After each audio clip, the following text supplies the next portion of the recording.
Of overturned cases, one stands out. It's the one he mentioned, this rape murder case from North China's Inner Mongolia region, which sparked public debate. The local court has issued an apology and provided compensation, but the question remains, is that enough to calm the families of those wrongly convicted? CCTV's Han Peng reports. Justice delayed for nearly 2 decades. Hakjiutu's father, now sweeping the tomb of his 18-year-old son, has finally proved his son's innocence. His son Hakjiutu was wrongfully convicted of rape and murder in 1996 and was executed only 62 days after the arrest. Even after his death, he couldn't have decency. The trucks would dump rubbish here, which would easily bury my son's tomb. After his execution, our family was in such despair that we didn't buy him a public cemetery.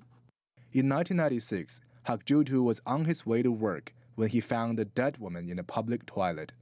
He reported the case to the police with his colleague Yan Feng, only to be arrested by the police as a suspect. Yan says Hakjiutu was tortured by the police.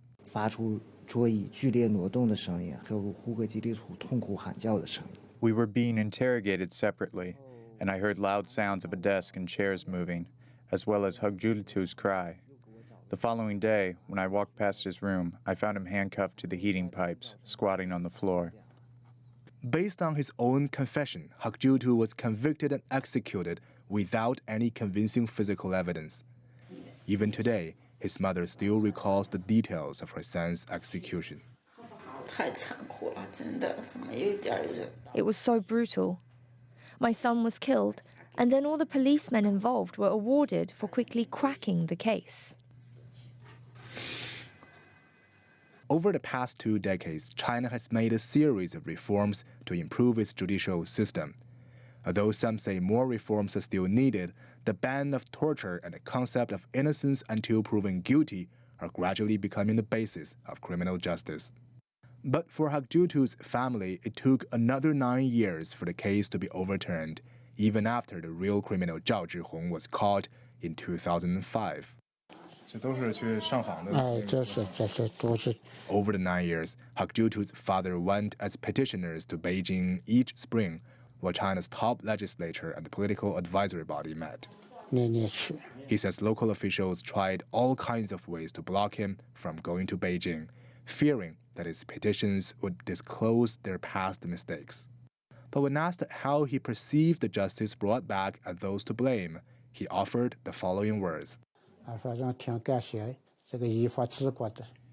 It is thanks to the party's good policy of rule and law announced at the recent meetings that we finally won back our son's innocence.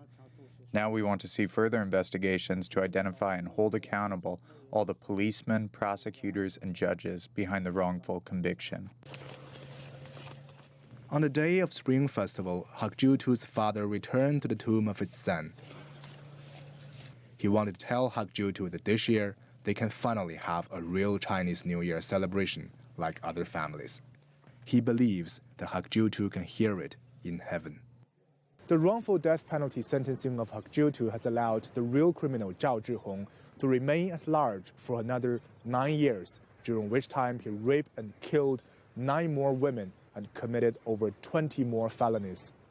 The lesson for China of building a stronger rule of law has been learned by blood and tears of ordinary people and heartbreak of their families, many of whom still have faith that the country will become better. Han Peng, CCTV, Inner Mongolia.